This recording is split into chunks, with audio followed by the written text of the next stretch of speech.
The Polar Express by Chris Van Allsburg.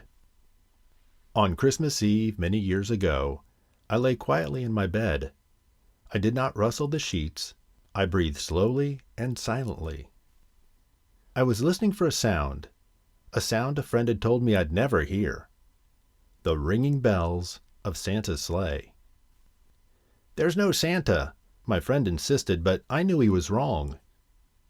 Late that night, I did hear the sounds, though not of ringing bells. From outside came the sounds of hissing steam and squeaking metal. I looked through my window and saw a train standing perfectly still in front of my house. It was wrapped in an apron of steam. Snowflakes fell lightly all around it. A conductor stood at an open door of one of the cars. He took a large pocket watch from his vest and looked up at my window. I put on my slippers and robe and tiptoed downstairs and out the door. "All aboard!" the conductor cried out. "Well," he said, "are you coming?" "Where?" "Why, the North Pole, of course," was his answer. "This is the Polar Express." I took his outstretched hand, and he pulled me aboard. The train was filled with other children, all in their pajamas and nightgowns. We sang Christmas carols and ate candies with nougat centers as white as snow. We drank hot cocoa, as thick and rich as melted chocolate bars. Outside, the lights of towns and villages flickered in the distance as the Polar Express raced northward.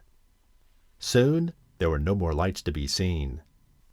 We traveled through cold, dark forests, where lean wolves roamed, and white-tailed rabbits hid from our train as it thundered through the quiet wilderness.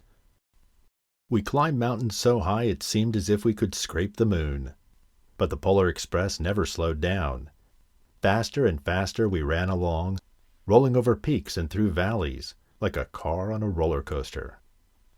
The mountains turned into hills and the hills to snow-covered plains. We crossed a barren desert of ice, the Great Polar Ice Cap. Lights appeared in the distance. They looked like the strange lights of an ocean liner sailing on a frozen sea. "There," said the conductor, "is the North Pole." The North Pole. It was a huge city standing alone at the top of the world, filled with factories where every Christmas toy was made. At first we saw no elves. "They're gathering at the center of the city," the conductor told us. "That is where Santa will give the first gift of Christmas." "Who receives the first gift?" we all asked. The conductor answered, "He will choose one of you." "Look!" shouted one of the children. "The elves!" Outside we saw hundreds of elves. As our train drew closer to the center of the North Pole, we slowed to a crawl, so crowded were the streets with Santa's helpers. When the Polar Express could go no further, we stopped, and the conductor let us outside. We passed through a crowd to the edge of a large open circle. In front of us stood Santa's sleigh. The reindeer were excited. They pranced and paced, ringing the silver bells that hung from their harness. It was a magical sound, like nothing I'd ever heard. Across the circle, the elves moved apart, and Santa Claus appeared. The elves cheered wildly. He marched over to us and, pointing to me, said, "Let's have this fellow here." He jumped into his sleigh. The conductor handed me up. I sat on Santa's knee, and he asked, "Now, what would you like for Christmas?" I knew I could have any gift I could imagine, but the thing I wanted most for Christmas was not inside Santa's giant bag. What I wanted more than anything was one silver bell from Santa's sleigh. When I asked, Santa smiled. Then he gave me a hug and told an elf to cut a bell from a reindeer's harness. The elf tossed it up to Santa. He stood holding the bell high above him and called out, "The first gift of Christmas." A clock struck midnight as the elves roared their approval.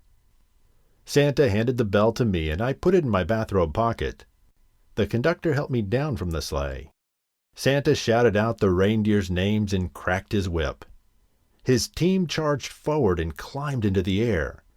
Santa circled once above us and then disappeared into the cold, dark polar sky.